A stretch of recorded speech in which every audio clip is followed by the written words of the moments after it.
Call the meeting to order. I want to make an announcement here first. Is there anyone here, this is going to sound crazy, that can't hear me clearly? Okay, we're trying to really put out the word that we're doing everything we can to help the hearing impaired, of which I am one to some extent, and many of us in this room probably are too. I don't want to admit it. But if you can't hear, the symbol, just wiggle your fingers up like that, and we'll see the best we can do. And I just encourage everybody to close the microphone, and we'll go from there. Before we get started, I'd like to introduce the gentleman on my left. That would be your right. Rick O'Bear. Rick started yesterday. Give a big welcome to Oakmont. He is our maintenance facilities manager. So, thank you very much. You're going to see him around and say, well, who is that guy? Now you know.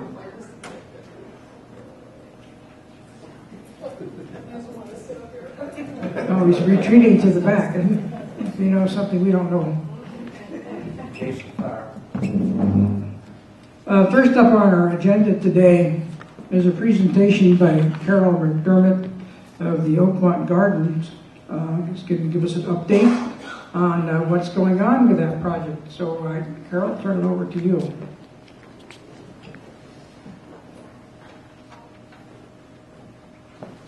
Thank you very much. Can everyone hear me? Great. Nice to be here with you again. And I would just say one thing in terms of the agenda. We are not a part of Oakmont Gardens. There is some shared ownership between the two properties, but it's a separate undertaking, and we're called the Oaks at Stonebridge. So we may want to correct the minutes in that regard, and otherwise, you will recall that we were here some months ago, did a presentation, and as my dear French friend here reminded me, we talked about bowling alley, and turned out it was the Wii bowling amenity that might be included in the community. However, since we were here, we actually did a formal submittal to the city of Santa Rosa. As part of that, we also did a required community meeting. Now, we had a community meeting, and then we had the meeting here, and then the city has a process for what they call a pre-filing meeting. So we conducted the pre-filing meeting and attempted to answer questions, and then following that, we did our formal submittal to the city. Now that we're formally on file, the city asked that we would come back and once again address the board with the more specifics that we have created as part of the plan. So with that, I would move forward here and just say that we want to describe the project objectives, which we have been consistent with since the beginning, and then continue to reinforce the residential character of our proposal. And we've got beautiful perspectives to give you a better idea of what it's going to look like. And we also have a more detailed landscape plan. In addition, I will be leaving here with Cassie a copy of the actual submittal that was given to the city. So she will have for her files the official copy. In addition, I've got here a copy of the materials board that we're submitting to the city, and I would like to pass that to the board members after I've done the presentation to see if there are any questions. And again, just to orient you to the location, the new houses that are under construction and mostly finished in this area, because this is Oakmont and this is the new extension of Stonebridge Drive. And we have elected to name our project the Oaks at Stonebridge. The Oakmont Gardens is here, and we will have a pedestrian link to Oakmont Gardens, but as I indicated, it is a separate entity. And then the OVA offices are in this location and Burger Center over here. To put it in the context of the new development that's occurring there, this is a repeat of an exhibit that we've used before, but once again, these are the new homes that are being built, this little cul-de-sac here, and then we are located in this area. This is a detention basin. When we were here last time, we had anticipated that that detention basin would be a part of our ownership. It turns out that it will remain under the Homeowners Association management for these homes, and they have an association that will be managing their front landscaping and so forth. And we're going to landscape it and maintain it, and the association will maintain and own it. So we recognize this is the front door to this portion of the community, and we're going to give it very much the landscape character of Oakmont. And just as a reminder of our project objectives, it is a purpose-built assisted living and memory care community. And we know that that responds to growing needs here in Oakmont. And the reason that purpose-built is important is that sometimes existing facilities are sort of converted to changing needs for all of us who are aging. And they don't quite meet the current design standards. And so by building it new, it will have all of the latest thoughts in the best way to serve all of us as we need further assistance. And I think we can guarantee that it'll be a high quality project and it will be safe and secure. And the connectivity that I talked about was an important part of how we designed the plan. When we saw a number of you walking the parking lots at Oakmont Gardens, we decided that giving you a place to come into our trails would be a nice amenity. And then our sensitive design, which we intend to enhance the character of the surrounding neighborhood. And the project name, the Oaks at Stonebridge, and there is one change here that I didn't get made, and sorry.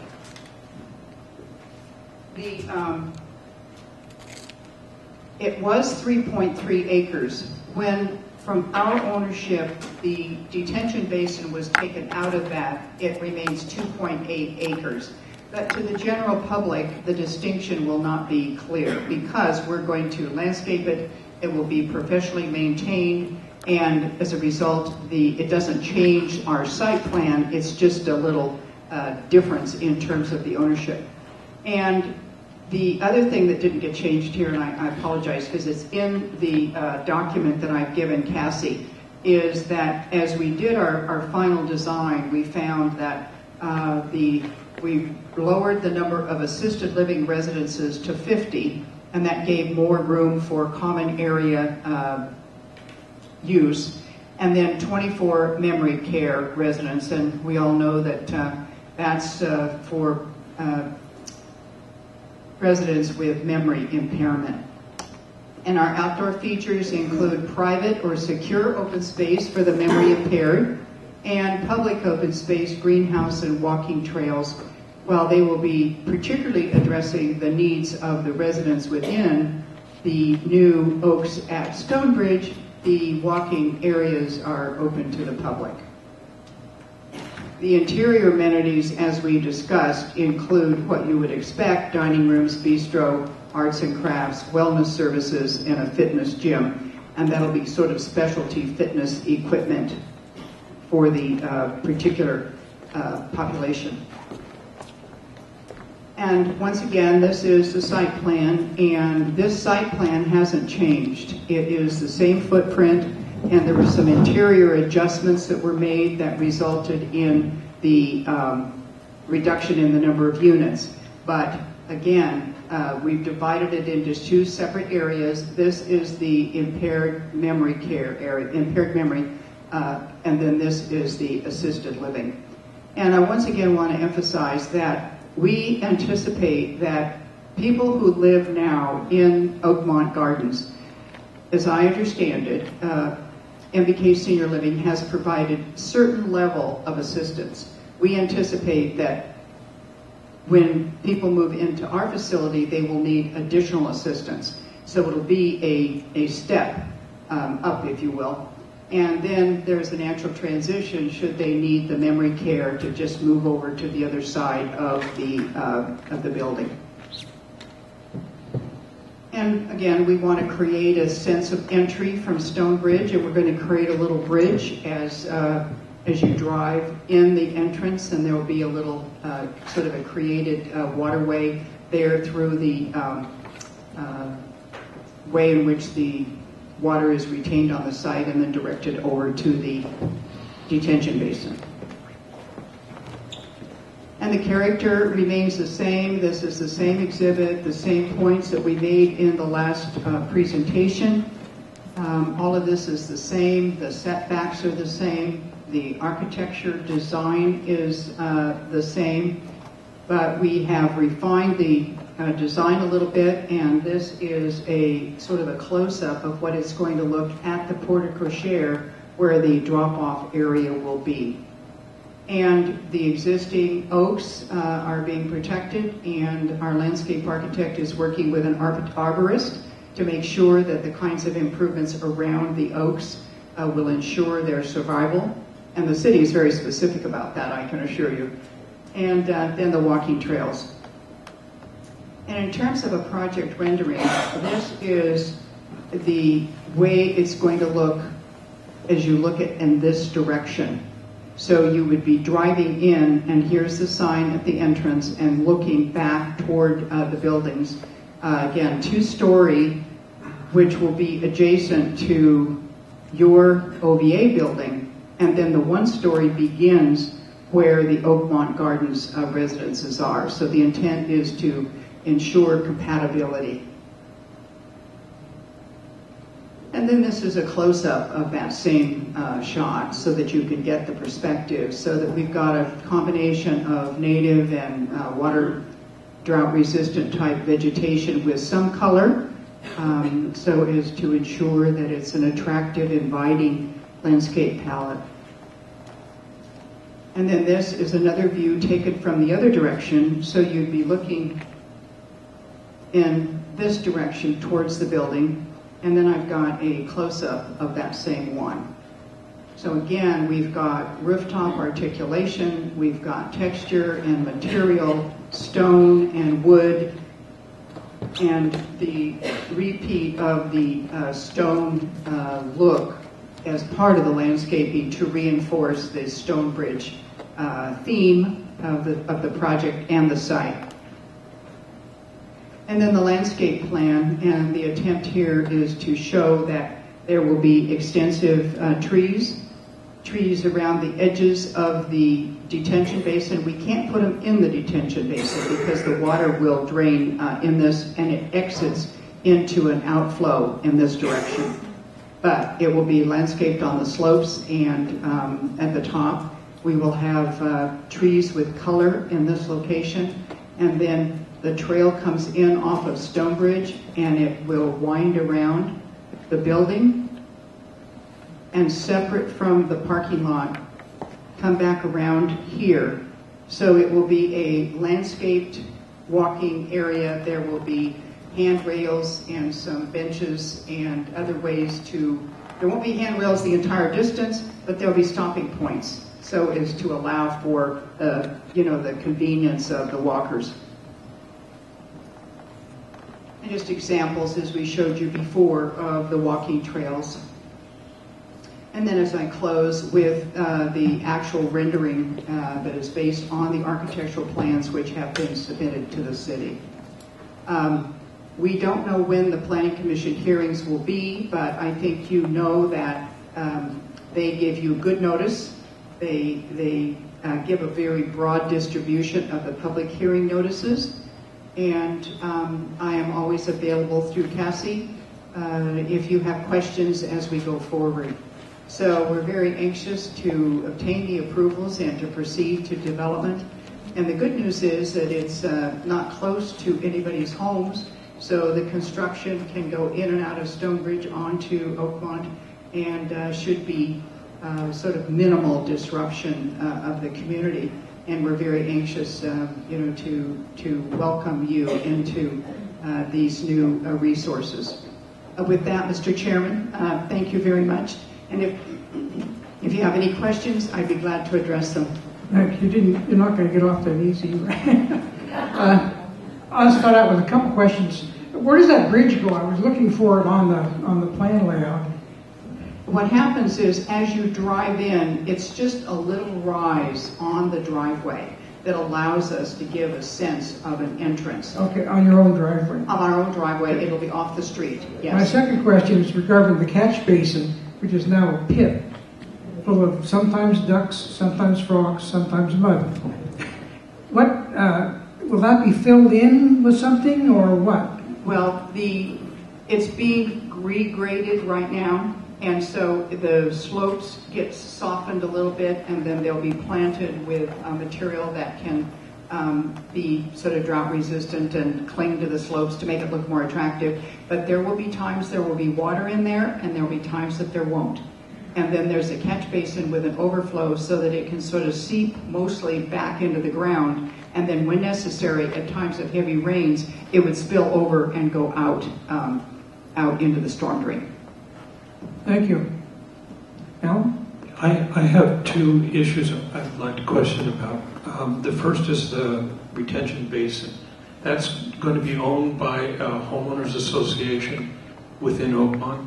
It is the Meadows Association, so it's separate from the Oakmont Association. No, but that is a Meadows Association is association in Oakmont. That's correct. That's correct. Won't that retention basin be subject to the architectural committee? The jurisdiction of the architectural committee? That's up it's to you. Oakmont property. That's up to you.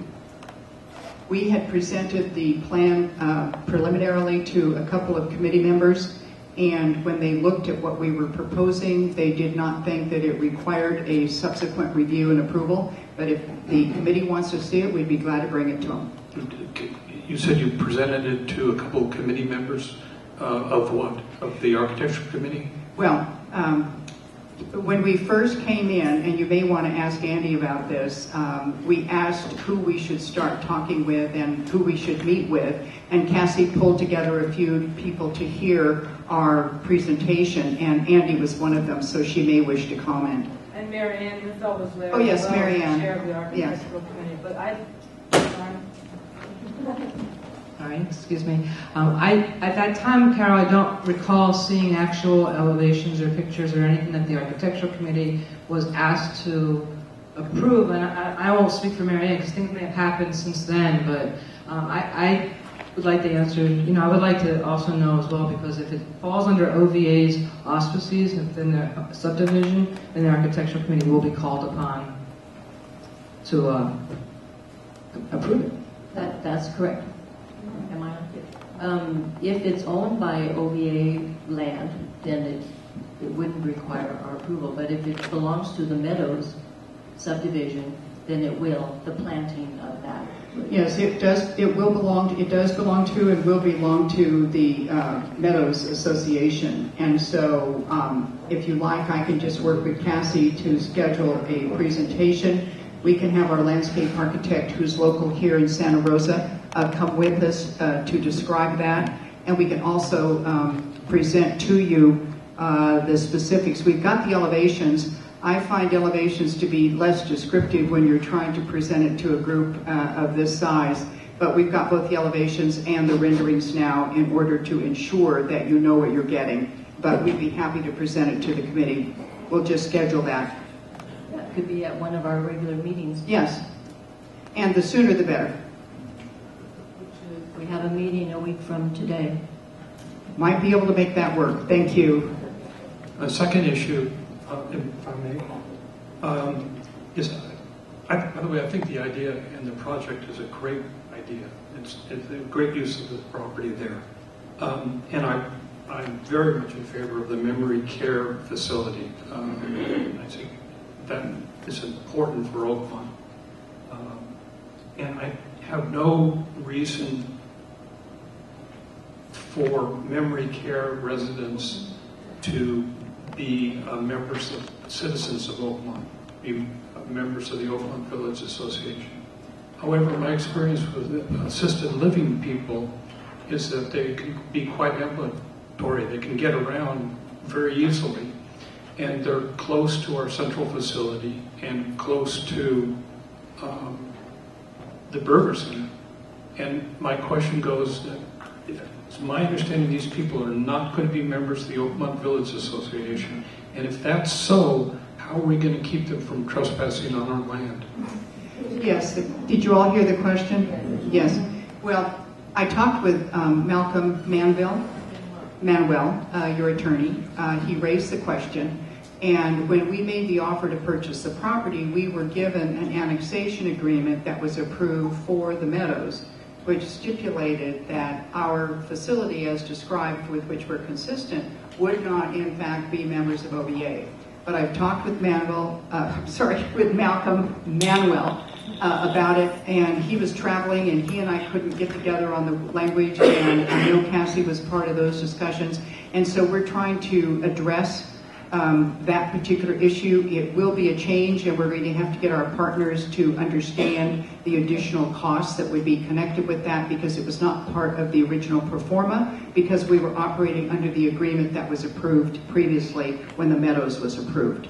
So I understand your issue about trying to monitor who uses your facilities and who doesn't, so I think we can work something out.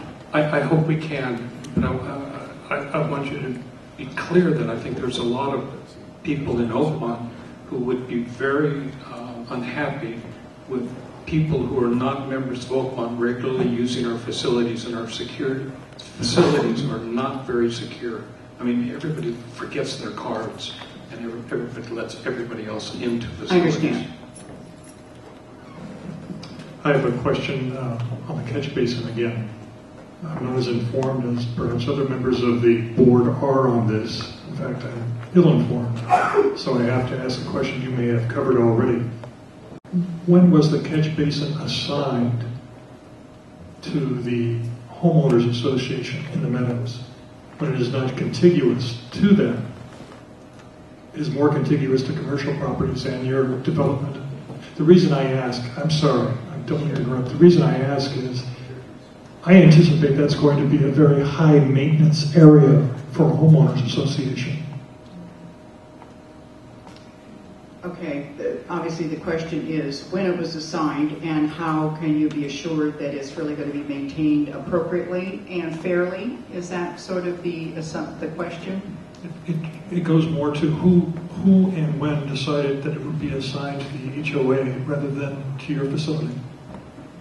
I don't know the specific answer, but I will say that in dealing with Mr. Ben Zukin, who I know you have met and worked with in the past, those were discussions that were being held between the ownership and him on a variety of issues, and it finally came down to a desire on his part to keep that out of the purchase that we're making, and that he felt that once we did the installation of the landscaping and we created that which was going to be relatively easy to maintain, in part because you can't do a lot with the slopes. You've got to sort of, kind of seed it, kind of a thing, and then the trees. And that there was a process for doing the maintenance within the meadows themselves, and that was acceptable. Now, I understand you have to go to the Department of Real Estate, you have to make those disclosures, those expenses have to be in a budget that is part of what is accepted by the owners. And while I don't know the specific answer to your question, I do know that it is anticipated to be done right and to be done carefully. So it may be that we could discuss that in a little more detail in the Architectural and, say, Landscape Committee discussions, and I can get back to you with an answer on that. At this point in time, it appears that it's a fait accompli then, that land will go with the homeowners association. That's done. Yeah, that is the agreement, yes. That's going to be an expensive HOA fee. But I think part of the deal is, just to elaborate a little bit, is that most of the drainage going into that retention basin doesn't come from our property. It comes from the rest of the meadows. And I think that that was kind of the thought process that went into that. I have a question. Can you tell me what is the distinction between the present owner or management of Scott Bissey and the gardens, and who would be the new manager of your facility? There will be a new manager. MBK is going to own half of the new entity. They won't own the whole thing. So they'll be in partnership, and that partnership will hire professional management. And then the two entities may cooperate, but it will be a separate undertaking. Could you bring back up the scene of where the walkway is between the gardens and your facility? Sure. Uh-oh.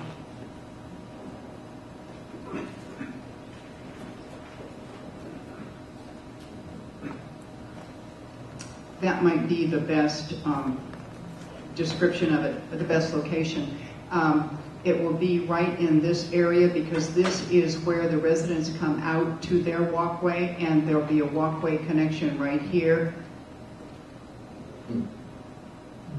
Now, that space that's adjacent to that area you just pointed to, that seemed to be vacant. Is that for, what is it for? Well, that is on the Oakmont Gardens property, and it's a bit of an unlandscaped separation. So it's not a part of our property, and there was a little bit of a slope there, but as you can see, where your property is, this is landscaped, and theirs was not. So that's not our property, but we do want to make it available for everybody to walk in this direction, either way. How would it be maintained so that it's not an ugly situation? Very important to us that it not be ugly. I would hope so. Yes, and it will be included in the, I suspect, the conditions of approval at the city, so that we maintain the access way, we maintain all of the pedestrian walkways. So you can stipulate that in your letter of support if you get to that point. Will there be... Vern, can I ask you to speak into the end instead of the side? Oh. Will there be an outdoor exercise area for the people in memory care? There is an outdoor area for the memory care, and it's this enclosed here. So there's a series of little park space and walkways and benches and so forth. So there's a complete walkway internal to the building. Okay. All right, thank you. Any questions from any of you folks? Evelyn? I see one in the back, pick you up and pick you up third, okay? Evelyn's got the floor first, and we'll pick you up in the back. And by the way, I don't have ability to write notes while I'm answering questions, but maybe I can get them from you so that I'm clear on the questions that have been asked. Thanks so much. Thanks, Kathy. I'll perhaps speak loudly enough for you.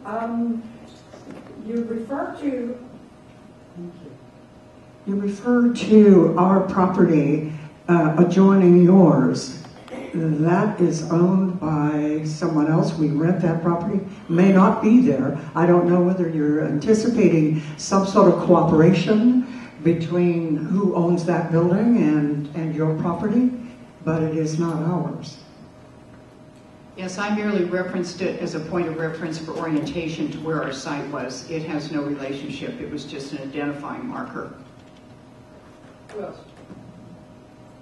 Oh, did that answer your question? Yes, thank you. Thank you. In the back. I can't see anything. There you are. I was here once before when you first started this procedure, and I brought up the question of the Stonebridge and Oakmont Drive four-way stop. It's chaos as it is right now. I'll give you an example. Last week there was a lot of trouble on Highway 12. Cars were in and out here, backed up past the Burger Center almost. Some people, handicapped car, little person, came around, almost crashed into 3 cars. And I think the way this comes in, there's only one way in and one way out of this center. You're going to have problems.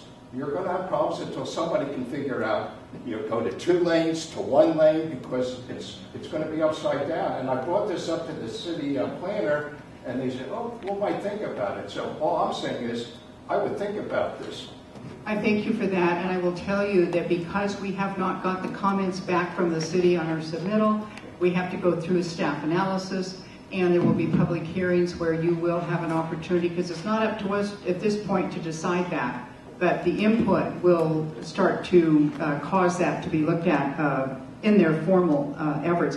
But I will say that there is access off of Oakmont onto Stonebridge, and then there's access out Pine Valley to Highway 12. So there is 2 points of access. It's off of this map, but it does occur. But I don't think, what, is there another way into there? There's no other way in. Yeah. I'm sorry, but there is. There isn't. Pine Valley connects up this way. So there's two ways in and out. From 12. Excuse me. You all know this better than I do, so I'm trying to answer with what basis I Excuse me, let's have. do one at a time. It's not like the 3 meetings happening at once, and it's very confusing. Mr. Chairman, I'll accede to Yes, your... thank you. Also, when you come up, please state your name so we can keep track of things here. Mrs. Cotton? Carol Cotton, and I live on the other side of Pine Valley, which is Oakmont Drive and Stonebridge. I don't know if there's anybody from our association, but we had so many trees that we've had to take out our trees, and they've caused an awful lot of trouble with roots breaking up the sidewalk and so forth. So I would just encourage you and Mary Ann to get together and see how many more trees you want to put in there, because that's been quite a problem for the Quail Run Association right across the street. I love trees, but to put in more when we've just been taking them out kind of raises the question to me. Mr. Yule? Oh, I'm sorry, did you finish that? Great. Mr. Yule, go ahead. I'll be quick. As things go, will 24 units be enough?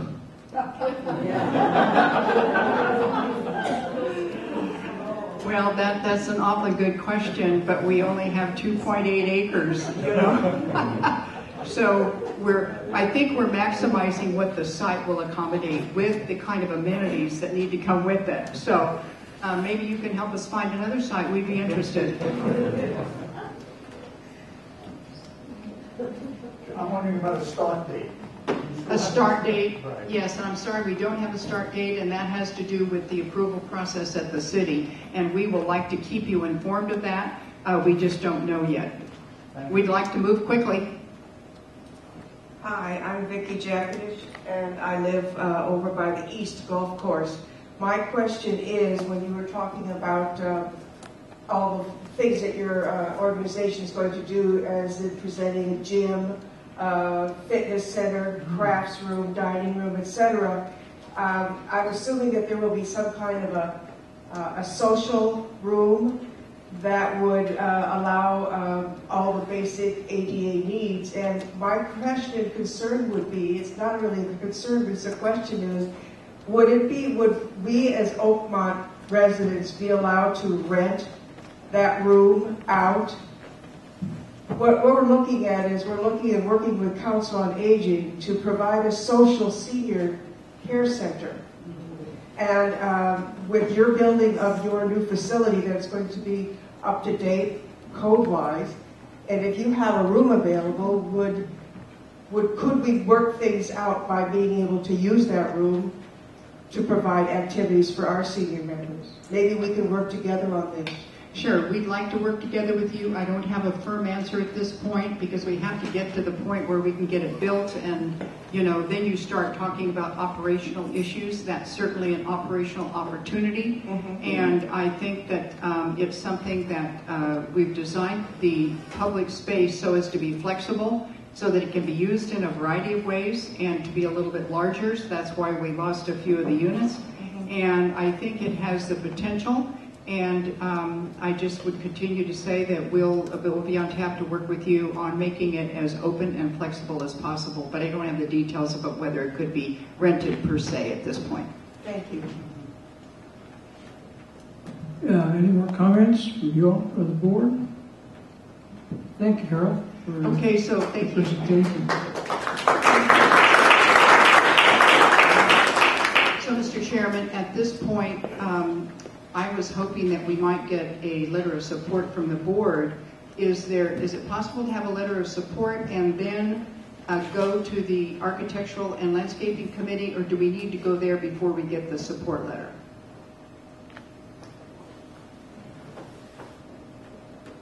Al, did you want to comment, or I will? Well, I think there's no problem with the architectural committee. You just have to deal with them somewhere along the line, and they're not. She's not the most impossible person to deal with.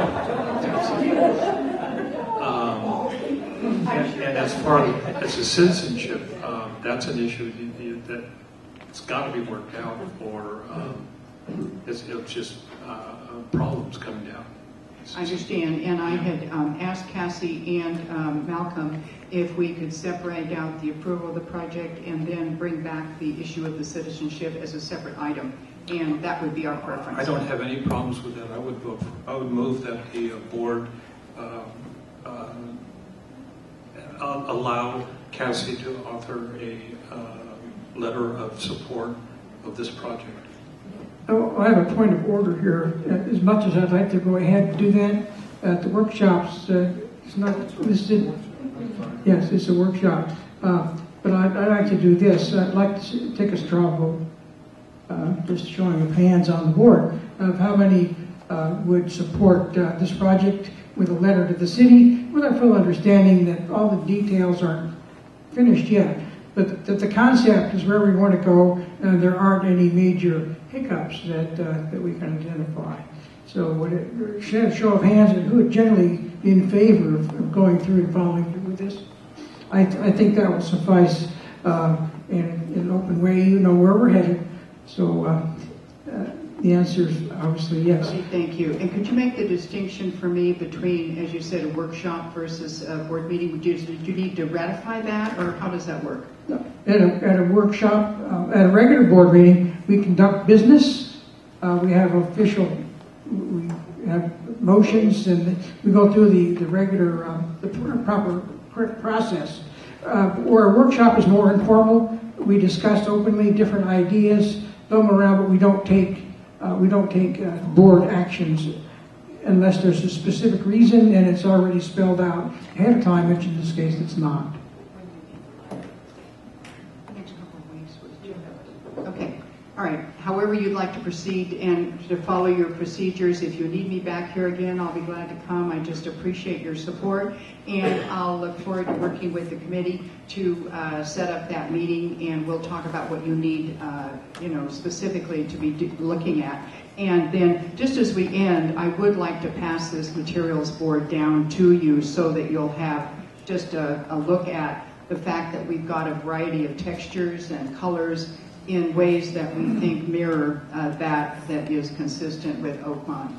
Carol, I have one other question in respect for moving forward on this project, knowing how long things take and what has to be done before other things. Is there any reason that a 2-week delay, which would be the typical time to our next meeting, would impact you negatively? Not in the least. That will be fine. Thank you. Thank you very much.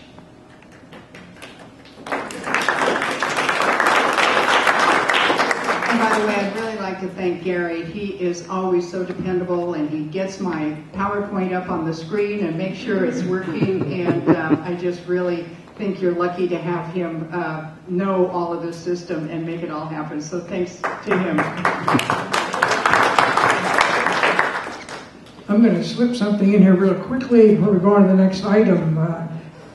Anybody here associated with the community garden? What's going on? Well, I'll tell you anyway. We've got another bid. The problem we've had is not being able to get water to the garden. We have to tap into the city water line out of the street and run pipes and all these kinds of things. We've got a second bid that's 1/3 of the price of the original bid. So we're trying to move ahead quickly on that. Item 2 on the agenda is discussion of the revised architectural committee guidelines and standards. I'm going to turn it over to Marianne to kick this off. Okay, I did bring a few copies if anybody wants them. I assume other people, if you have a question that you have a copy. Wally made a statement that wondered why the guidelines were not redlined online. And the reason is that they've gone back and forth from the attorney at least 4 or 5 times. So all those red lines sometimes are deleted, and it would be totally impossible to put something up that you could see what we've changed. Everything is pretty much the same. I'm going to go through a couple of things that we have added. There's lots of legalese, but we all know that attorneys get paid by the word. So that's all in there. We have been working on these for over a year now. And what we've done that you rarely see is that we've added a lot of bullet points to make it easier to understand. Generally, the Architectural Committee is made up of 3 voting members. We have added, we still have 7. There are 4 advisory. And I see Elka is the only one today. Elka is on the Architectural Committee. I'm going to sit down. As there was before, it's stated that the Architectural Committee's major responsibility is to assure continuity of design of Oakmont residential properties and preserve open space. The Architectural Committee further ensures that all landscaping modifications of structures, materials, and paintings are compatible throughout Oakmont.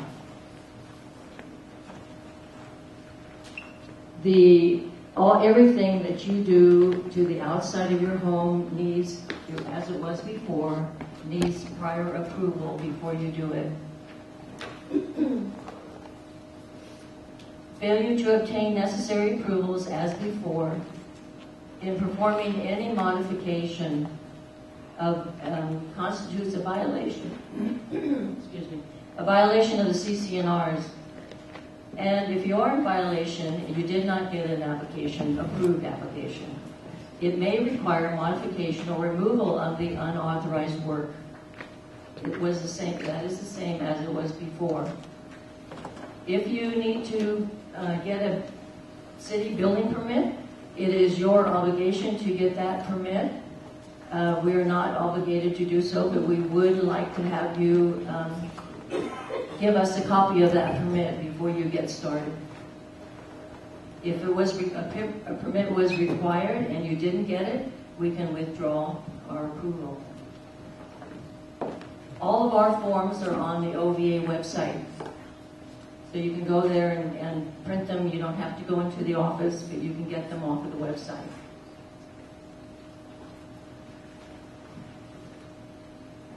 Any questions so far? The Architectural Committee, legally, we can wait up to 60 days to give an approval for an application. Normally, right now, we're 10 to 14 days that you'll get your approval, but we can take 60 days. I just want you to know what a good job we're doing.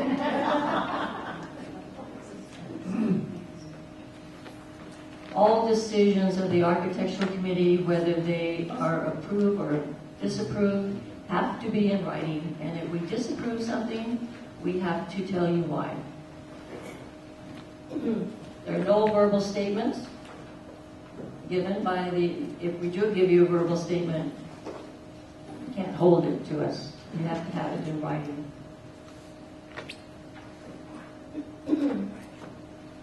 Up to now, we have, if someone is in violation and we call you in for a hearing, it used to be called a hearing, but now we call it a work review meeting.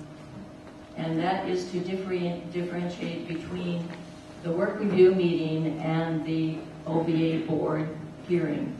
Those are 2 separate issues.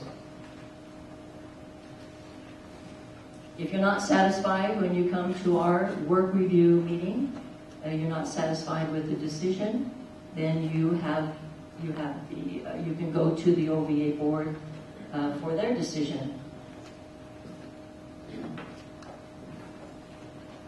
Complaints, as you know, we're doing inspections. We're doing a lot of inspections, and the complaints have subsided from the residents. But you can still make a complaint, and you can also make them by email. You can send them to me, or you can send them to Mary in the office. If you have a complaint and you're in the association maintained area, an HOA, that complaint needs to go to your board of governors. If you're not satisfied that you get an answer within 30 days, then you can bring the complaint to the architectural committee. This also pertains if you are unhappy with something that the HOA Board of Governors has done and they haven't satisfied you in any way, you can bring it to the architectural committee. This last year we've had several that have done, and we've been able to help solve some of the issues that have gone on with those HOAs.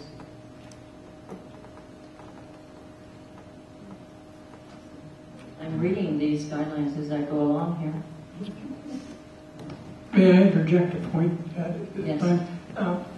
When we speak of Board of Governors, we're speaking of your local homeowner association, Board of Governors, not the board that sits before you today. That's true. We have inserted under the OVA Board of Directors procedures referring to the hearing procedure, enforcement, and fine policy. The board has the ability to enforce fines on those that do not want to comply. The architectural committee does not do that enforcement. It is left up to the board. Lucky them. Anyone have any questions about that or so far? Guess we're doing pretty good. On the setbacks, the city, we pretty much take the city's zoning. So all the setbacks that the city requires, so does Oakmont, the city of Oakmont. If the city happens to reduce those requirements, like side setback of 5 feet, then Oakmont still has the ability to keep the 5-foot setback or any of the other setbacks that we list here. Interior lot line is 5 feet. There have been some people that have built a shed attached to the house. When you attach something to the house, it becomes part of the house, and therefore it still has to come within the setback rule. Golf course is the same as before. If you want to, you have to stay back 25 feet, but there are many homes that are within that 25 foot. You can put your fence out there. Still, you need an application to the city, to the AC. Everything you do, again, everything that is done to the outside of your property needs to come through the AC. Everything that could be doors, windows, siding, painting, roofs, fences, landscaping. Before, the fences were under the golf course but now we've moved them over to the golf course fence. You can have 4-foot fence now instead of 3-foot fence. Work hours in Oakmont. A lot of people didn't realize that Oakmont has work hours rule. And the work hours are that contractors, landscapers, we added landscapers and gardeners to this, may not start before 8 a.m. And all work and cleanup must be complete by 5. Monday through Saturday, no work on Sunday or holidays. We have a list of worksite requirements. All those requirements are listed under our project construction conditions, which Mary gives to the contractors. We now require the resident to get that form and sign it. And before you start work, we would like to have the contractor know all of those requirements. Those requirements include, like, the trash bin should be out there, your porta potty has to be behind a tree, or just used behind the tree, I guess. Any questions so far? Andy has some questions, but I haven't reached them yet. No, okay. I'm waiting. I have a number. Oh, okay. Oh, you have a number. Okay. Under awnings on the outside of the house, we did add this, that aluminum window awnings in the front of a dwelling, residents shall not be permitted nor approved. So don't ask. All patio covers, there's so many different kinds, that each one will be approved on an individual basis. So we don't blanket, we will not blanket approve those.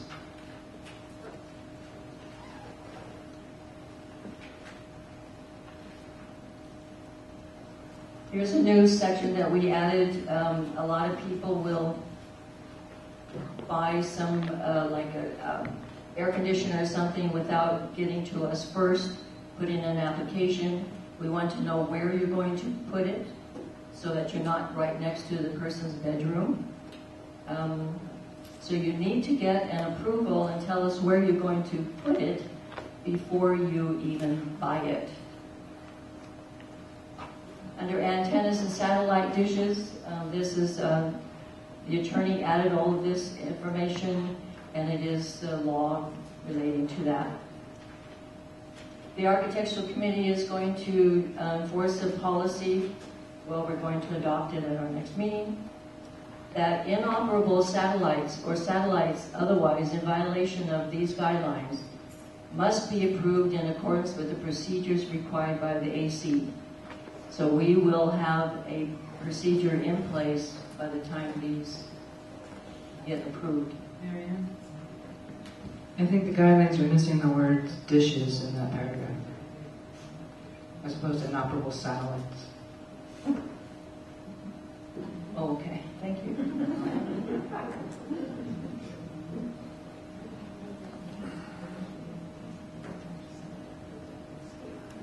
Solar systems, all solar systems need to get approval from the AC. We do have several pages, or 4-page guide for solars.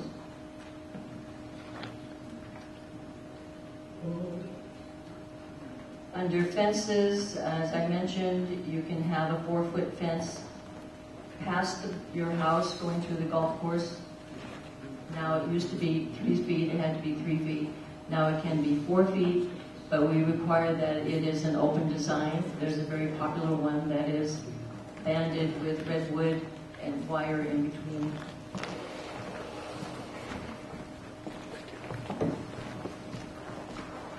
Non-enclosure fences can go, a non-enclosure fence, some people don't understand that. It is a fence that doesn't enclose.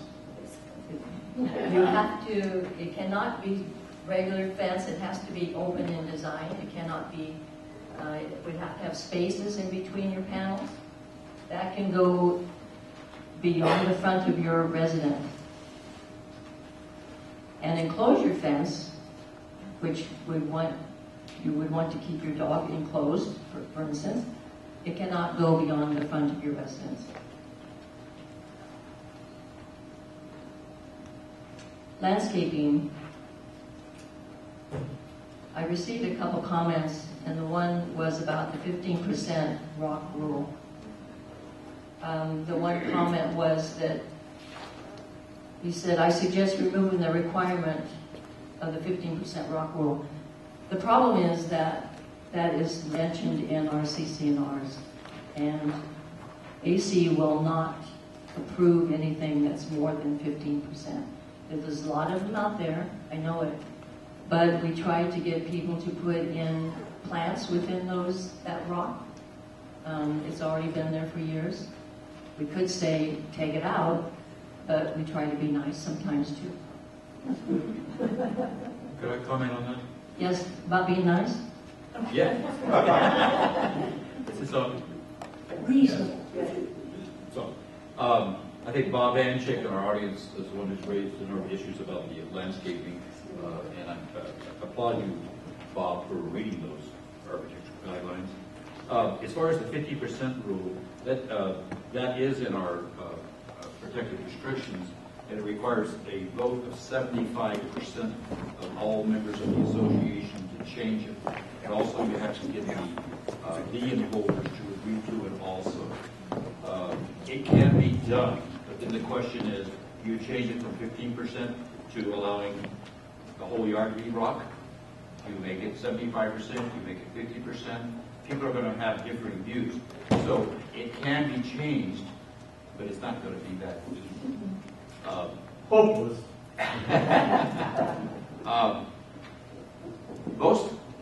I would think most of our violations come from neighbors who are upset with something going on with their neighbor's house and all that. Neighbors don't have to enforce a particular guideline, or a particular protective restriction. It's declared to be a nuisance, but to many people it would not be a nuisance. So it might be a case where it would be better off with just selective enforcement, but making sure, not selective enforcement, kind of overlooking it, but whatever we do, make it consistent with everybody in the community. Yes, Wally? About 10 years ago, this problem came up because one of our residents decided to go out and complain about every single yard that had more than 15% rock in it. It was, at that time, 125 yards.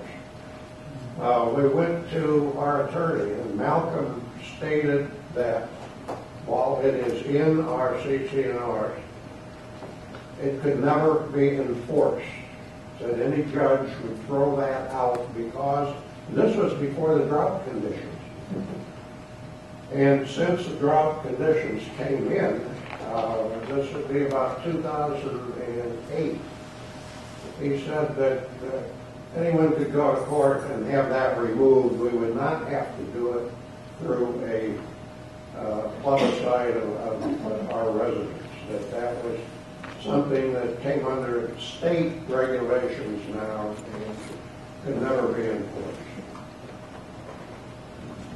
That's correct. My understanding is if you can't get the 75%, if you can at least get a majority of the people to agree to it, then you can petition the Superior Court judge to approve it, and if the judge considers it reasonable, it passes. So that's true. Again, though, we have the problem of what percentage would be the correct percentage. That would be a good project for you, Wally. I spent 2 years doing that very thing, not on the rock issue, but on another thing we needed to get out of the CCNRs. I probably rang 800 doorbells, along with 3 other people. We covered all of them. It took 2 years to find the necessary, at that time, 75%. So it's not an easy thing to do. No, but yeah, I think it would be nice if it wasn't there. I'll put it that way. Another question that was raised, maybe by the same person, about the 50% landscaping plants that we would like to see in the lot yards. That was passed by the AC when we drew up drought-tolerant landscaping criteria. And the reason, he requested 70%, I believe, would like to be 70%, or it was someone else. The reason we don't have it 70% bark is that it's been our feeling that residents have a tendency to stretch it out a little bit more, and we could just see that the whole yard would be bark. That's really not what we want. We love to see the landscaping.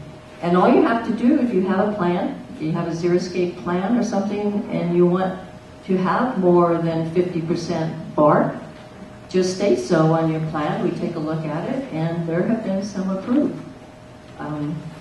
Not with rock, but with mulch or bark. So it's possible. Use of artificial turf is not allowed. I received an email the other day that to attack the artificial plants. Artificial plants are not allowed either. We do ask them to remove them when we see them, but Some of them are so good that it's hard to tell. So if you know of any specific addresses, pass them on to me.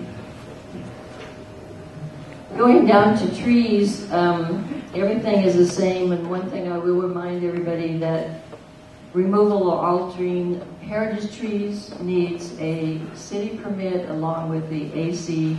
We require an arborist report before it goes to the city, and I think they have their own arborist that will do it, take a look at the tree also before they give their permission. There is no legal right in Oakmont to protect or ensure view. A lot of people want to top their trees. I was called out recently to look at a small pine tree. She says it's dead. I look at it, it doesn't look dead to me, but of course it's right in the scenic view line.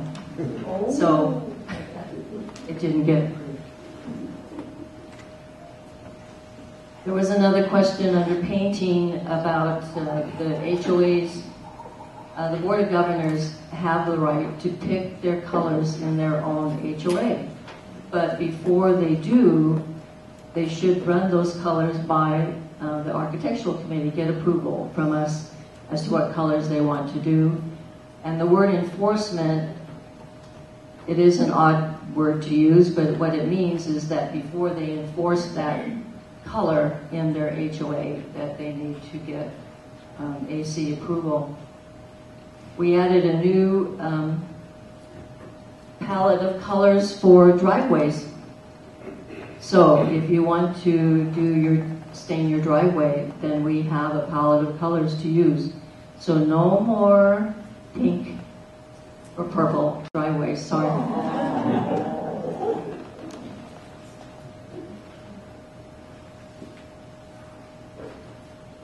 Parking and storage, oh my. The same as before, the general rule is that carports and garages must be used for parking.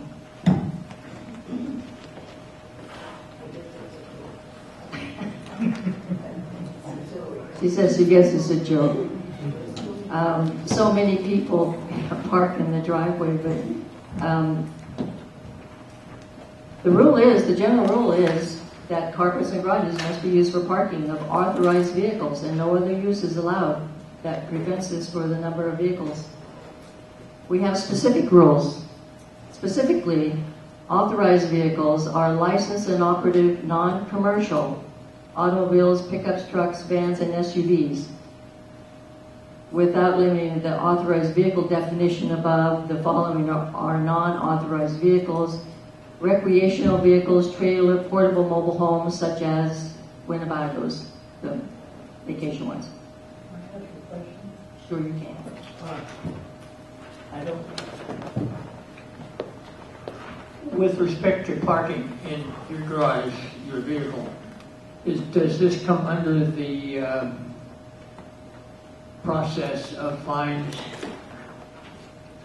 for violations of architectural rules or any OVA rules accordingly?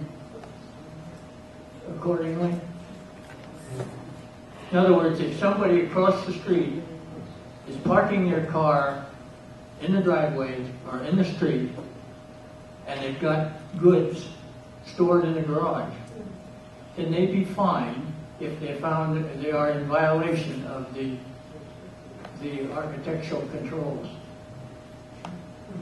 Does it come under the auspices of the fine nomenclature that you've approved?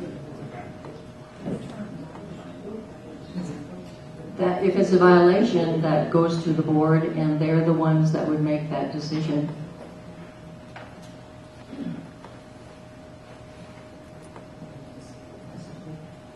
One of the new thing that we added here is that storage of vehicles in driveways is not allowed, and that is specifically for inoperable vehicles or any vehicle that is permanently parked in the driveway for a period of at least 4 days.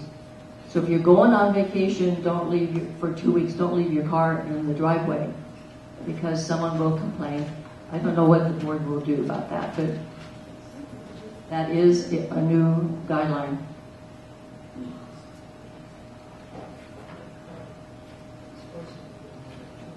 Going on to trash, another new thing that we added. Containers for garbage and large containers for yard trimmings must be stored in the homeowner's garage or appropriate storage area out of public view. Out of public view has been added. Or in the backyard within the property line. No container may be stored in the common area of an association maintained area. That will be enforced, but the AC is going to each HOA to figure out what works best for them to come up with an area enclosed, something like that, and it could be on common area, whatever works for them. So each HOA will be dealt individually. Under sheds, as everybody knows, we raised it from 9.5 feet to, 7.5 feet to 9 feet. And we also added this statement: notwithstanding the foregoing, no shed may be placed in or upon any residential area in a manner which violates any setback requirement or land use regulations set forth in the City of Santa Rosa Code. Private garage sales. This is something new also. The residents now will have to apply in writing to have a garage sale, and they will also need to sign a owner's execution of a waiver and indemnity agreement in favor of Oakmont. That is a 3 or 4 page document of legalese. Also, the estate sale people will have to do the same, and that protects Oakmont, basically. That is it. So, is a garage sale and estate sale? No, not necessarily. Estate sales are sales. Yes, but they are both required to file the waiver. They're both required to sign the waiver. Yes, they have to have it before they do it. Okay, are there any requirements?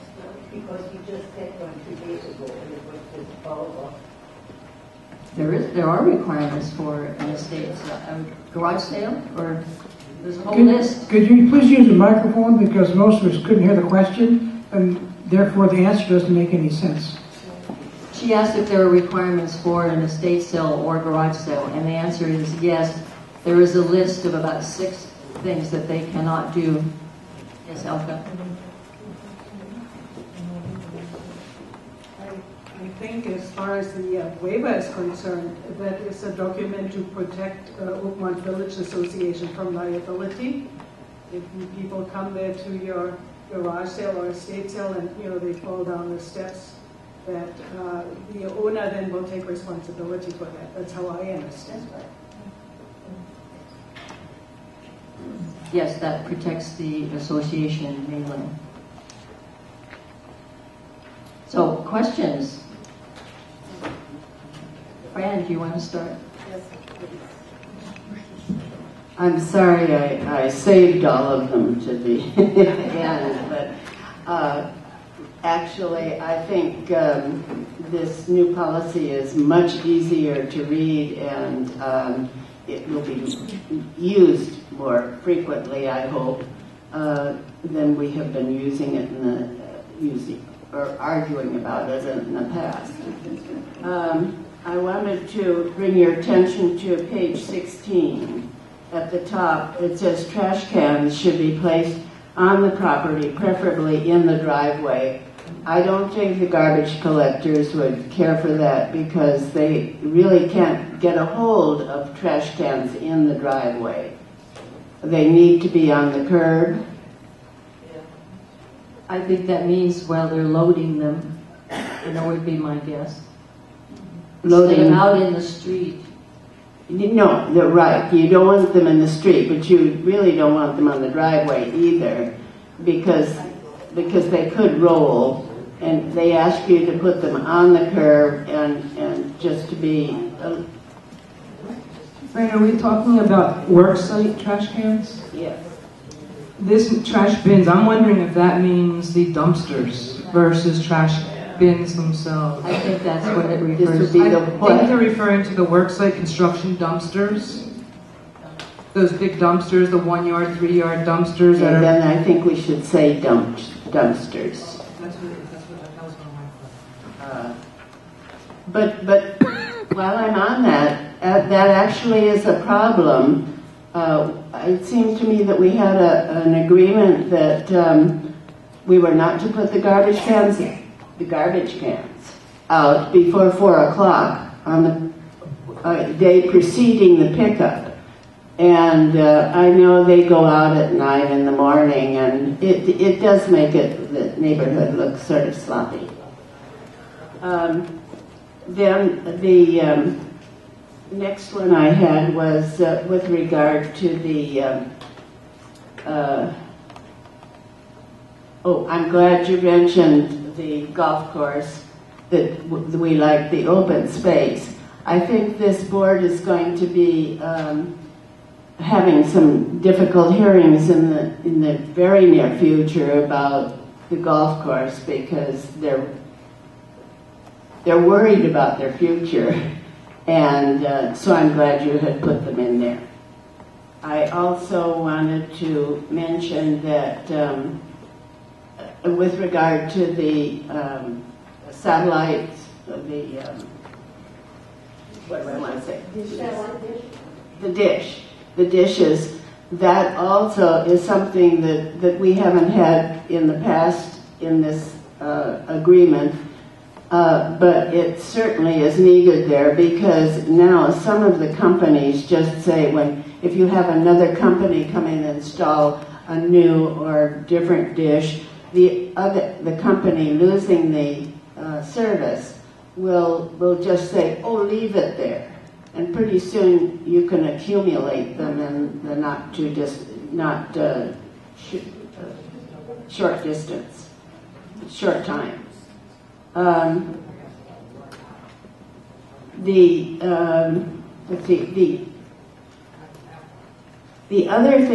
only other thing that I wanted to mention was I noticed in the reviewing of planting of new trees. Maybe you don't recall that this board sat through many, many hearings and many, many discussions about a palm tree. And so I noticed you didn't include palm trees. No, we like palm trees, it just was where it was being placed. Oh. Okay, that's it. Thank you. Any other questions before we move on? We've got about 3 more to go ahead. Go ahead. Marianne, excuse me, I do have one question, and it's section 21, which is parking and storage, which might as well make it a controversial subject. You referred to earlier about the rocks as being part of the protective restrictions, 15% rule being in the CCNRs. When it comes to parking and storage, the actual protective restrictions does not mention garages. It mentions open garages. So I just want to know how the architecture is going to handle enforcement when it doesn't conform. You've now changed the if you're referring to CCNRs and protective restrictions to use as enforcement for rocks, it's one thing, but now you're going away from you're having departure from the same logic and doing something else with the restrictions.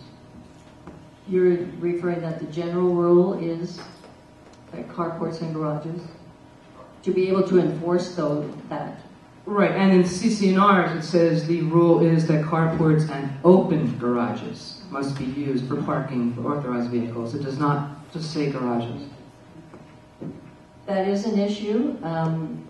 It's hard to enforce. We send letters to the residents, and I guess that's what we will continue to do when someone violates that over and over again. We just keep sending letters, hoping that they will comply to it.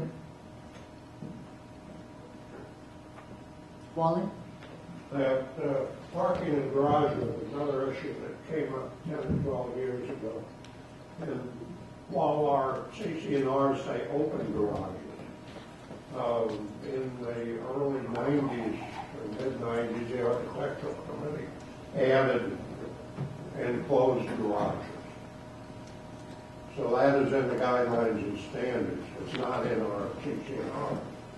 It doesn't have to be in the CC&R. Most of the stuff that's in our guidelines and standards is not in the CC&R. It just happens that the rock thing is, but it's the only thing that is specifically mentioned in the CC&R. I agree with where it's mentioned. I'm just talking about enforceability, because as we learned, not from 10 years ago, but in the last few years, from talking to legal counsel when it comes to parking, if you don't have something that says parking in your driveway is prohibited, period, it says no parking, you may not use your open garages for different things, it would be difficult to enforce as well. That was the point I was trying. Same thing as the rock. As drought-tolerant rules are changing, it would be very difficult in today's world to enforce certain conditions because they have changed since our CC&Rs were built. But the same thing applies with this. It would be a very difficult. We've tried this, and Mary Ann, I think, answered is you just continue to ask people to do it, and that's what the Architectural Committee does. But I don't want people to think that our protective restrictions say that, because they don't. Right, but I think you're looking at something that really isn't there. The CC&R say open garages and carports. The Architectural Committee has made it more restrictive by saying also enclosed garages. You don't have to park your car in your garage. Your garage has to be available to park your cars in. That is correct. Guidelines and standards. And that itself is what is enforceable, is if your garage is not available to park your vehicle, not where you actually park your vehicle. Right. No, you never have parked your cars in your garage. We would like to.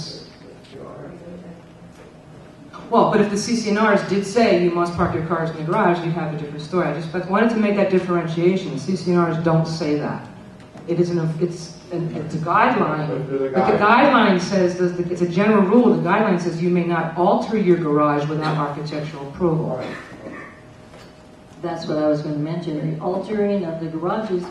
And the reason we have it in there is so that there's space to park your cars and not full of a bunch of shelves. We'll take one more, then we're going to move on because we still have 3 more subjects to cover, and it's almost 3:30 already. No, that clock is wrong. Yeah, it's 4:22. Anyway, go ahead. Go ahead. Do the companies who need to request always come to you for the estate sales for permission? The estate sale people always tell us that there's going to be one, and now we've just added that they need to sign the waiver. But yes, they always do. I would like to make a suggestion because one was held across the street from me this past weekend. Though a sign was posted on my mailbox, don't park in front of it, it was a very tiny print, not very readable, and folded in so no one could see it. But in fact, this is a suggestion that when those companies come to you and ask for permit, that they be, that signs that would be readable and large be posted on adjacent properties to the home that is holding the sale, and therefore, mail delivery would be made possible, because this was a problem for all of us. I will add, for anybody that has any questions, you can email Mary at the office, she'll give them to me, or you can go online. My email address is under committees, architectural, and you can email me with any question. I answer my email readily every day. Okay, thank you. I know that we've covered a lot of ground here, but we've got to move on. The next, we're only at item 3. The next item is discussing the Red Cross lease agreement. I'm going to turn the discussion over, start here to gentleman on my right. Mr. Baxter. I've been losing some sleep over this one. Bring you up to date on what's happening here. Basically, the Oakmont Emergency Preparedness Committee had to be dissolved because there were a number of liability issues and there was absolutely no insurance for those issues. We then attempted to restructure the Oakmont Emergency Preparedness Committee and eliminate those liability issues. But in doing so, we had to basically eliminate any professional medical care at our proposed shelter at, say, the Burger Center, because we did not have insurance for it, and we could not have an umbrella of OVA over all of the COPE organizations. They had to operate independently. Pat Barkley helped work out this restructuring, and he then contacted the Red Cross group locally here, and they have a shelter agreement which they're prepared to enter into with Oakmont. And basically that shelter agreement, if signed by the board, would allow them in a catastrophic emergency to come to the Burger Center and provide shelter for anyone in Oakmont or in the community as a whole. They would also train volunteers. You may have seen in the latest Oakmont newspaper that they're giving like 4 days of sessions on Red Cross treatment for any Oakmont resident who wants to participate, and you'll get a certification if you decide to do that. But they would basically be responsible for these volunteers. They would not be Oakmont Village Association volunteers. We would not be responsible for their training or their actions. So on the surface, it looked like just a totally good idea, because if we did have a catastrophic emergency, they would come, we would inspect the building to make sure that it looked safe enough to use at that time, and they would put their sign outside, and anybody in the community could come and seek the aid of the Red Cross. However, we wanted to have our attorney review that particular shelter contract.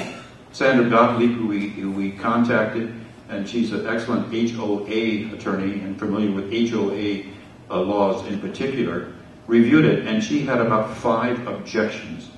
The primary one being that she felt that we did not have authority under our Articles of Incorporation to basically have an organization come in and allow people other than members of Oakmont to use our facilities, that there was no authorization within our Articles of Incorporation. She had some other concerns having to do with our liability if they stored equipment inside the Burger Center and theft occurred, would we be responsible? And there was a provision also in the shelter agreement that we were to cooperate with the Red Cross if security was needed. Now, Pat, you're here. Pat Barkley, could you step forward? Pat Barkley then, when our attorney raised these concerns with the Red Cross to find out whether we could amend their contract and change some of these provisions. So you want to tell you what the response was there?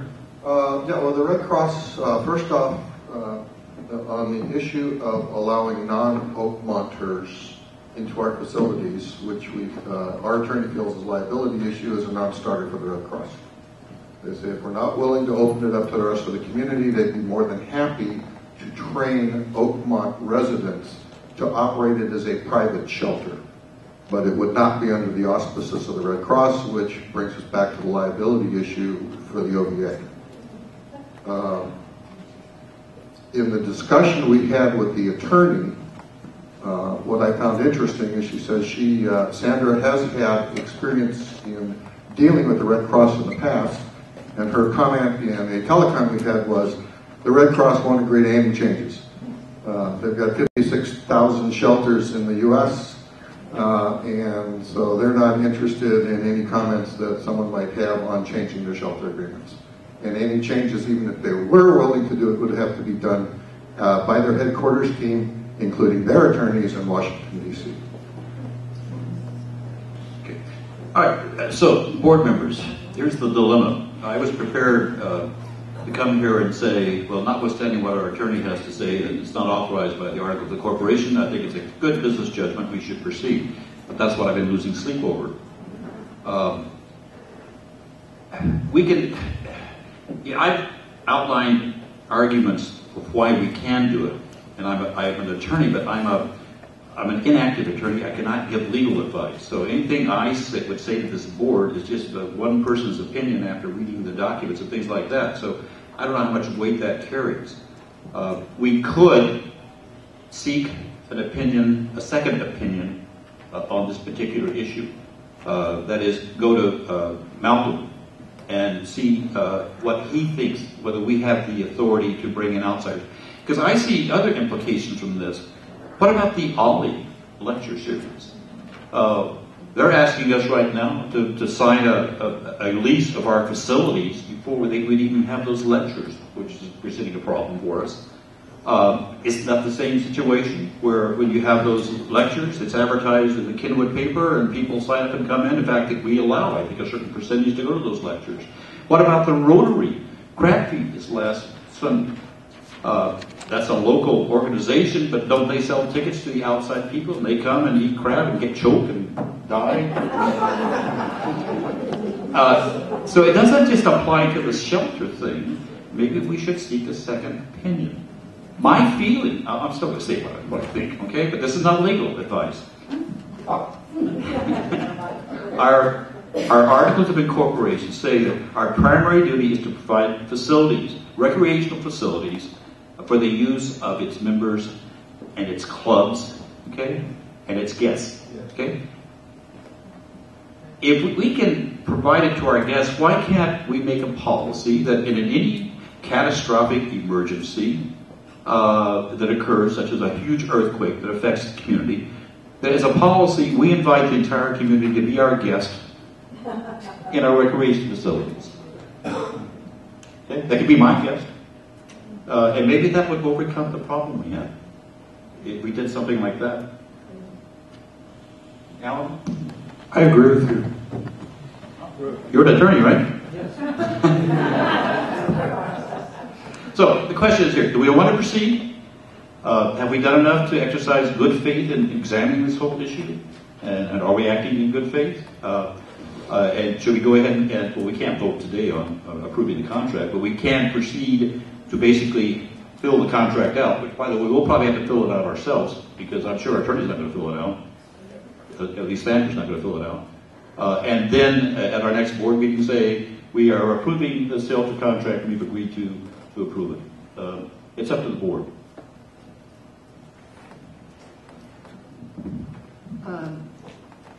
I'm really surprised in reading this contract. It really is quite similar to contracts all over the country. And I was expecting that we might have trouble accepting some of the things that they would have in it. But I think for the most part, this is something that we will be able to agree to. I think who we are going to host to in an emergency is not quite clear. There are people that will be on Highway 12, for instance. It depends on what the emergency is. But people on Highway 12 don't have any other place to go, even in peacetime and without a disaster, when they're just stuck and they have to stay there until the traffic clears. So that is something that I feel that Red Cross will go along with. It just isn't stated here quite correctly.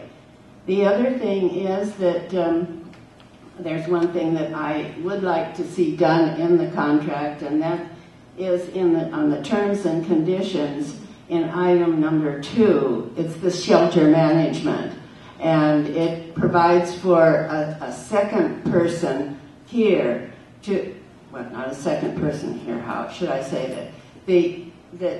The contract provides for Red Cross to provide for the management of the shelter. And then somebody from Oakmont would be second in command.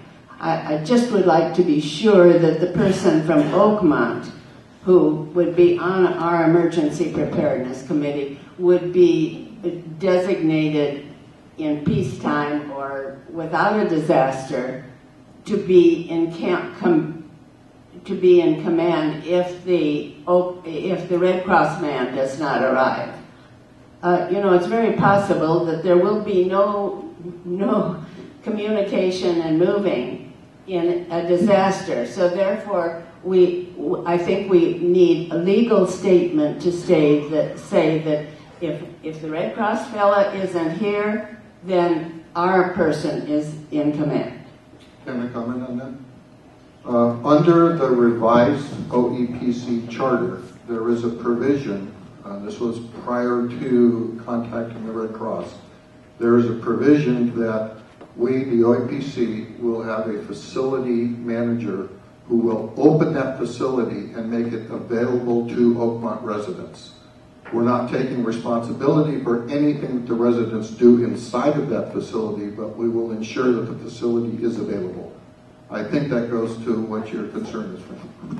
The difference is that you would not have a trained staff of volunteers from the Red Cross in there at that time. So what we're trying to do is to get some trained people in there that can help, but where we don't have any control over how they do the helping. And to answer your other comment, the Red Cross is talking about dealing with what they're referring to as a facility coordinator, who would be someone from Oakmont, which I am assuming would be a member of the OEPC, would be a facility manager for that facility. I have two things I wanted to bring out. First is in the form of a question. I think in all my reading of HOA management and duties and responsibility of boards, there usually comes a sentence or a paragraph that says something like the board, the governing body, is allowed to take the advice of the professionals they hire. It could be an attorney, it could be an accountant, it could be an engineer. But I never read in those, and this is where the question comes in, the first point, is the reverse true? That is, once you have the opinion, are you required to do something with that? I'm not saying ignore it, but consider it, and then make a decision elsewise. Number one. And number two, I don't want us to in any way mix the discussion of the Red Cross contract with the next item on the agenda, the SSU, Sonoma State University Lease Agreement. I think by nature they are two separate animals. One anticipates a catastrophe and wants to prepare for that and lend aid. And I think every good person in this house today wants to find a way to make that happen. The other one is exactly, in my opinion at this time, running away from liability. They want certain things in a contract, so they are relieved of certain things. And I don't want those two to be confused. I think one is for the betterment of not only this community, having a shelter, and as someone brought out cogently a month ago, all the contractors, landscape gardeners, whatever, that are in the community at the time, who are stuck here in Oakmont for various reasons, and or may be injured also. You see the absurdity of turning them away from a shelter that's in existence and can give aid. But those are my two thoughts. The first one was really a question. I think as a management firm, that's what we are. We can avoid, or not ignore, discuss, and reasonably say, we understand those concerns, but there's a greater concern. That attorney's job is to relieve us of liability and watch out for our rear end. But we have other responsibilities too, which are social. There is a statute, it's actually the Davis Sterling Act. It's 5047.5, and it basically says that board members are not, in order, I'm kind of going to paraphrase this, it's kind of long, but they want to encourage organizations like ours, to help people in emergency situations, okay? So, it says the willingness of volunteers to offer their services has been deterred by a perception that their personal assets are at risk, okay? The unavailability and unaffordability of appropriate liability insurance makes it difficult for these corporations to protect the personal assets of their volunteers. They say that no cause of action for monetary damages shall arise against a person serving without compensation. Okay, that's us. Okay. As long as we basically comply with three things. We act within the scope of our duties as a director, okay? And within that scope of our duties, acting in our official capacity, we do it in good faith, and we do it in a manner that the person believes to be in the best interest of the corporation and in the exercise of his or her policy making. But it then says you have to have the director's liability insurance up to $1 million, which we do have, okay? So before you can invoke this, you have to have that. Sandra Gottlieb says if we're not authorized by our Ombudsman Corporation to invite people from outside, then we are not covered by our insurance. Our insurance agent says we are covered. So I don't know where to go. That's simply you have two experts, an insurance expert and an attorney, a legal expert, with different opinions. So you evaluate it and decide. It's our judgment and our good faith decision that counts. I look at this a little bit different way. You know, if an attorney, you go to an attorney for advice, and they give you advice, and then you decide that you don't want to follow that, or you disagree with it, or you never heard of this, of course. You go attorney shopping until you find one that agrees with you, and say, "You're my man," you know. And so, I don't see how that you could be held accountable for not following legal advice if you can go out and shop around and get what you want for an answer. I think the bottom line is much more simplistic. We are Oakmont, but guess what? We're also a neighborhood of Santa Rosa. You know, we live on. They supply the water and utilities, all the other kinds of things we've got. Our streets, signage, and so we're still part of Santa Rosa. And I think we have a commitment as Oakmonters to contribute to the good of the community. And I think for us to take a stand that we don't want to allow anybody else to come in to help in the case of emergency is despicable. And so you always have a balance of risk versus reward.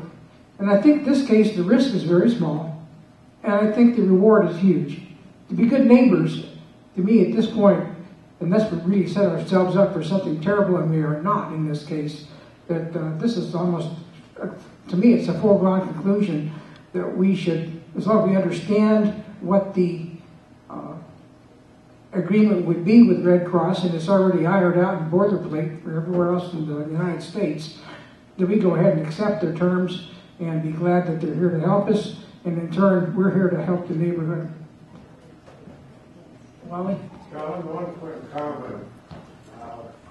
It is a fact, indisputable fact, that 50% of all licensed folks, such as doctors, lawyers, dentists, etc., graduated in the lower half of their class. I think that should be kept in mind when you get some of these legal opinions.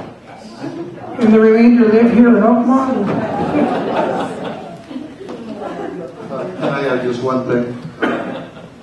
Frank had made mention of the Red Cross training that's currently ongoing. I just want to make sure that those of you that have signed up for it, that training has nothing to do with Red Cross shelters. That's strictly for the neighborhoods. We are hoping that we can develop an Oakmont Red Cross emergency response team, which requires training over and above this first aid and CPR training that's going on right now, but would allow us to field a team that then could go to the shelter. And that's not just doctors and nurses. There's a number of skills that are required.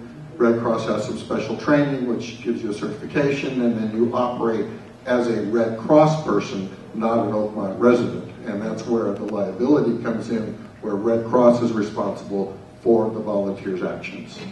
And the only other comment I'd say is right now we are booked about 75% for the classes.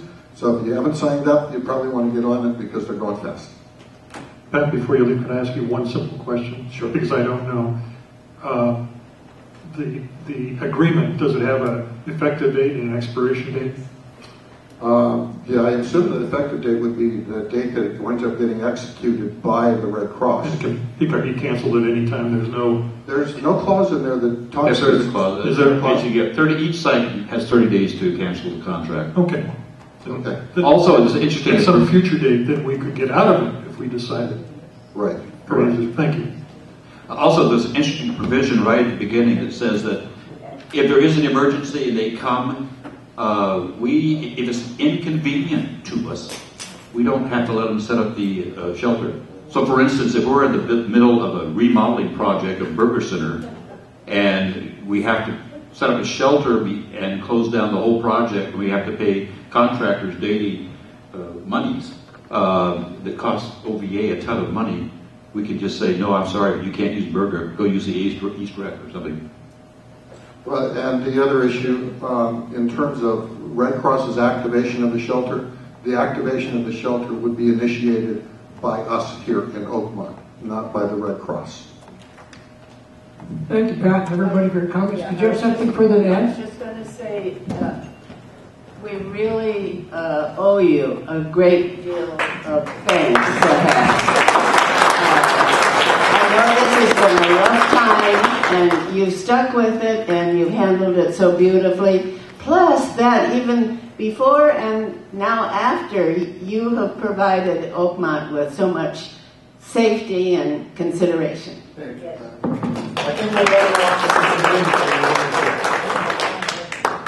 Thank you. Now when I look at my watch, it tells me the real time is 4:45. Okay, we have two more to go. The next one is the Oakmont Lifelong Learning Lease Agreement. That's been a real struggle. It's not over yet. Who wants to take that one on? Bob, do you want to lead the discussion on that to see where we go? Get off my sidebar or whatever we're doing over here. Just a quick refresher. We received from Sonoma State, who is the manager of the OSHA Lifelong Learning segment that Oakmont Lifelong Learning is attached to. Keep those separate. There's SSU, there's OSHA Lifelong Learning, and there's Oakmont Lifelong Learning. And Oakmont Lifelong Learning, i.e. the OVA, but specifically volunteers who put in their time to set this up over 9 years ago and get it working for 9 years. In January of this year, we received an email, correct me, Cassie, if I get the chronology wrong, an email from a director of contracts at SSU saying that they would like to formalize a lease agreement with the OVA / Oakmont Lifelong Learning for the use of the classrooms.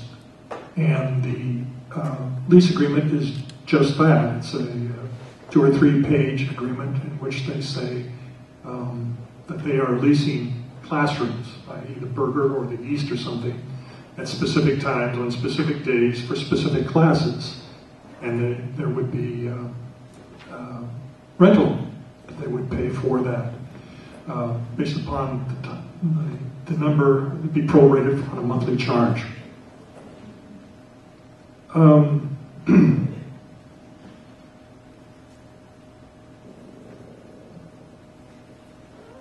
Since that time, we talked at an OVA meeting and mentioned that we didn't know much about this lease and we should get a hold of it and read it, because they mentioned the lease.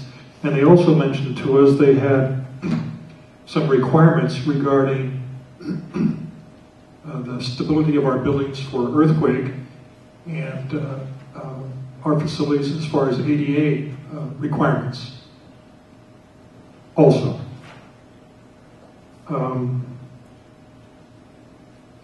we inquired more about the earthquake requirements, and Cassie took the initiative to contact an architectural engineering firm that we have used, and the principal there asked their engineer on staff to react to the 4 points, one of which would satisfy SSU's earthquake requirements of our facilities. And that report that we got from the architect's engineer took it point by point.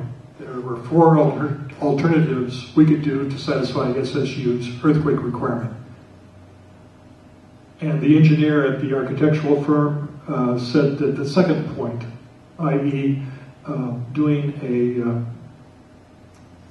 a report that fulfills FEMA 154 evaluation report for earthquake, which would require, he mentions in his reports, about a 169-page document. I have not read it.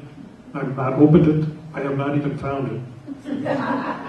But he says it would require approximately a 1-hour site visit by a structural engineer, and it would estimate it that a figure of approximately 2.5 hours for the site visit and travel, and 0.8 hours for the evaluation report to be produced by them. So we have several hours, 2.5 to 3.5 hours, that we might want to pay for. Is that for one building or 3? That's for one building.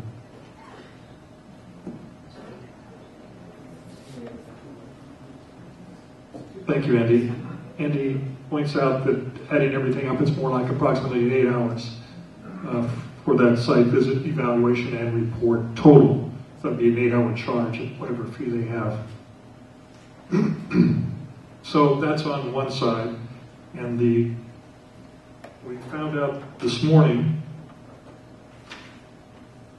because we had asked to meet with the person in charge of contracts at SSU. There were 3 people on the board willing to go down there and discuss it, including the requirement for ADA and earthquake worthiness of our structures. And we just wrote that we discussed this contract in a meeting, and we thought it would be important for us to get together. The response we received this morning was that it would be good to talk and get to know one another and speak, but there's no use doing that before we give them the ADA and earthquake report. Now, most of us in this room grew up either in high school or in college reading Catch-22. And I think Joseph Heller has always had the best pen name for Catch-22. It's a hell of a deal. On the one side, OVA needs to hire a structural engineer to satisfy FEMA 154 evaluation report, which will cost us several $100 or maybe over $1,000. I don't know. Okay, let's say up to $3,000. Whatever the figure is, it's money. And yet, at the same time, and I hope I'm not overstating this for the board, it's just one person's opinion this time. Yet at the same time, we find that the lease is somewhat onerous and requires duties performed by us on their timetable that we find more than onerous. So, if we can't get together to discuss the lease and agree something there, why should we go to the expense of doing the engineering report? And if they won't discuss the lease unless we do the engineering report, we're kind of at a bypass. I know we're discussing today. We're not making motions. I'm not making a motion. And Frank, I kind of feel like you at the end of the other contract. And there's no reason to get blustery about this either. But one person's opinion, mine, is that we have somebody at a desk at SSU, and they're required to do certain things. And they're trying to do those things with good intentions. At the same time, I'm frustrated that we can't explain to them in person that we're a homeowners association. We're not a school. we don't have classrooms per se, although we learn a lot and we have classes. And we have primary responsibilities that have been enumerated in candidates night and repeated here also today.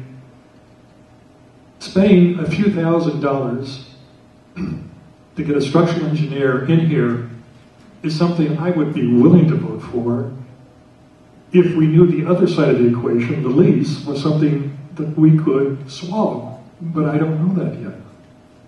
So my reading of it is it's pretty tough to swallow that. And unless we talk to SSU about that and come up with an alternative, or as someone put it, and I kind of ascribed it, just call their bluff. And now I'll shut up. And Paul has something to say. Paul is the chair of Oakmont Lifelong Learning.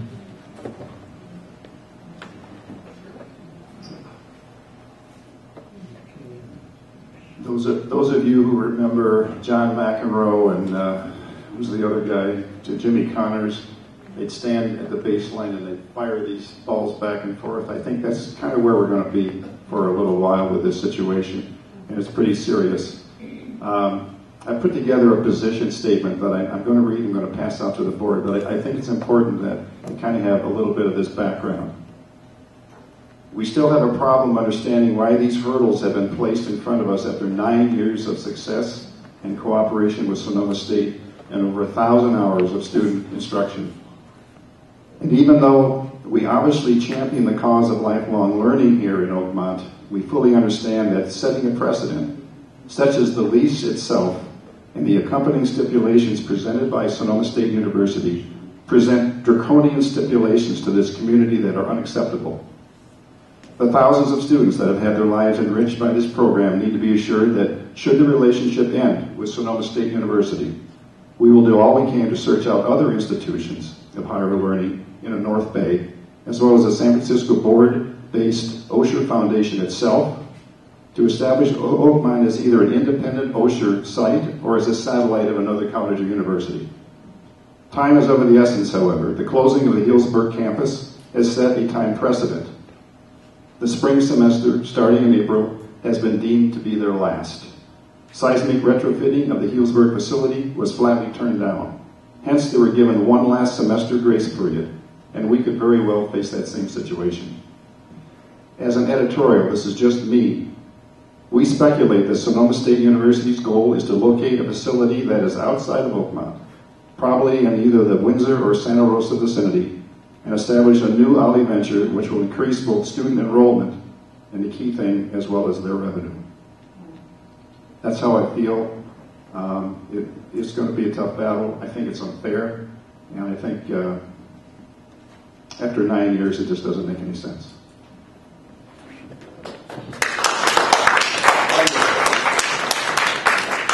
It's important for the community to realize that we're all for these lecture series. That's one of the few enjoyments I really get here at Oakmont is going to these lectures. So I don't think anybody on the board here wants to have that program disappear, okay? We just got this Herculean task before us right now, and we're not quite sure how to approach it. But I really appreciate those comments you made. Thank you. I have a question to Bob. Can we go over this guy's head? What? Her head. This person's head, Jennifer Barnett, and probably Susie and Paul have a better feeling for this because I got this information through them. That regardless of my first reaction to her first email, which identified her as a contracts person and payroll person, I thought mid-level. Apparently, she's fairly well situated at Sonoma State. Paul pointed out, or Susie pointed out, that her office is on the same floor as the president's there. Does that mean anything? I don't know, but apparently she is the person. I don't think the horsepower is with the lifelong learning person there. I think this is from, and Alan, I'm answering the best I can, I think this is where they're pushing a button from her desk on us, and I agree with Paul. When I first saw this, I thought, you know, this is odd. This is very odd, and I wanted to revert to follow the money. And Paul just said something about that too, looking for more enrollment and more bucks. It's odd that they would come up with something like this after 9 years and then not even agree to talk with us before an evaluation of ADA and earthquake had occurred. I haven't written back to it because I don't know what the board wants to do. Go ahead, Debbie.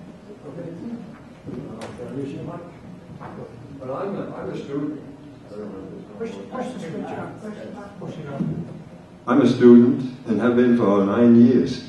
I think that there are a lot of problems with that letter, and I don't really understand it, but I would ask first, why?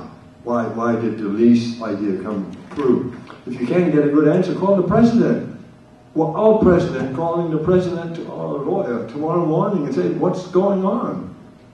And besides, I mean, there's another fact that I can bring out here. Our recent class on the U.S. Supreme Court, our teacher said that this is a far greater audience than we have down at the university. We had probably 150 at the Berger Center, or 170, I don't know. But many more than he's used to. I've attended classes at the university when they aren't offered here, and typically they are about 50 to 60 to 70, and we have 150 here. So I don't think we misuse the facilities. We have plenty of students here, so that should not be a problem. You can relay that.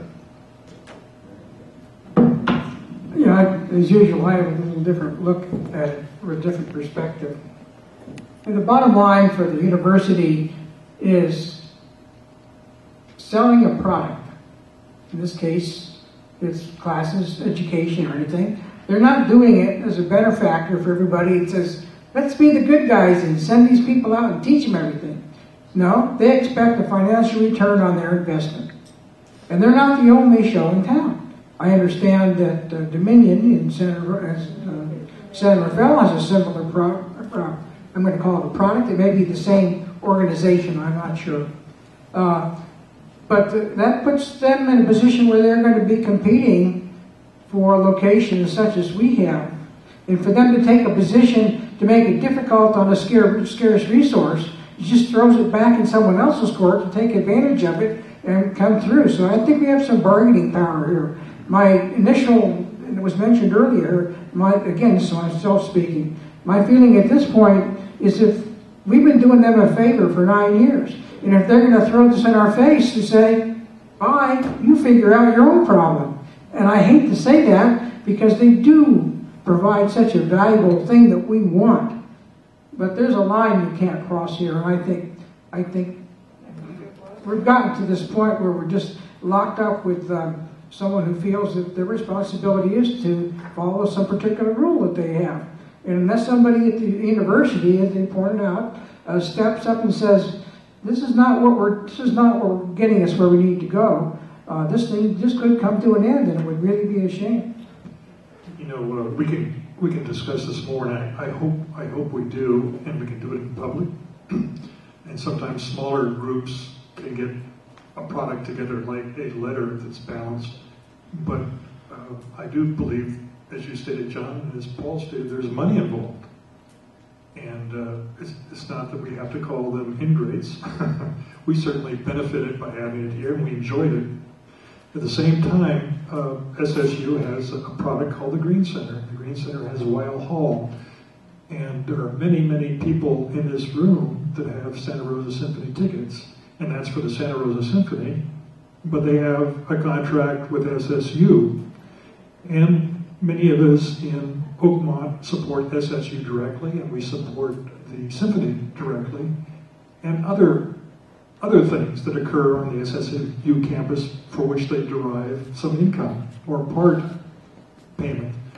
That is possibly something that we might want to include in the letter, that our, not devotion, but our investment in the community not only reaches the taxes we're required to pay, but the community we support, which includes SSU, lifelong learning, the Santa Rosa Symphony, and other cultural things that occur on the campus there, for which I'm sure If they don't get the majority percentage, they get a small percentage of the profit there. So that's another way. But I'm perplexed right now on what to say to Jennifer Barnett. Because we can't go down there and discuss it because she says no. And we don't want to spend the money if we get turned down on a lease. So it's the old catch-22. But I think a letter from the board outlining many aspects of this, and there are aspects and nuances to this, that we can put on a 1 or 2 page letter and see what the reaction is. That's the best I can do. Thank you. If there's nothing else on this one, we have one more item that I think will go fairly quickly. But I don't want to slam the door on this because it's important to many of us. Okay, let's move on to item 5, and that is resident facility parking. And I have to be the first to admit I haven't seen this before, but let's see if we get through this gracefully. I'm certainly willing to kick this one to next month. All it is I found out that there was a policy, because I hadn't seen this before, where people who are taking trips can park their car at the burger center for 2 to 5 days and just leave it there. And I don't know if you want to make that accommodation or not. I always thought that the parking spaces were scarce at the burger center, and so why can't somebody have their friend drop them off to get a bus that's going to take them somewhere on their vacation or trip? But this was an accommodation to Oakmont residents, and it's been going on for quite a while, and I'm fine with it if everybody knows about it and you're fine with it. What? I remember when that policy went into effect about 20 years ago, and it had to do with the fact that Oakmont ran many bus trips. I took a bus trip around Colorado that Oakmont ran. And that's what it was for. It wasn't for outside contractors or people just going on vacation to leave their cars there. It was when you Well, that's were what picked it's up by an become. Oakmont bus trip. That's what it is now, so.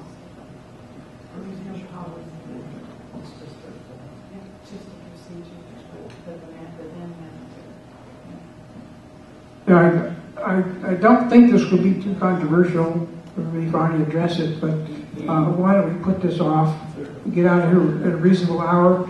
By delaying this, none of us are going to have a major impact to our lives for the next few weeks. So if no one has anything else, I'll adjourn the meeting. Thank you for being here and for your comments.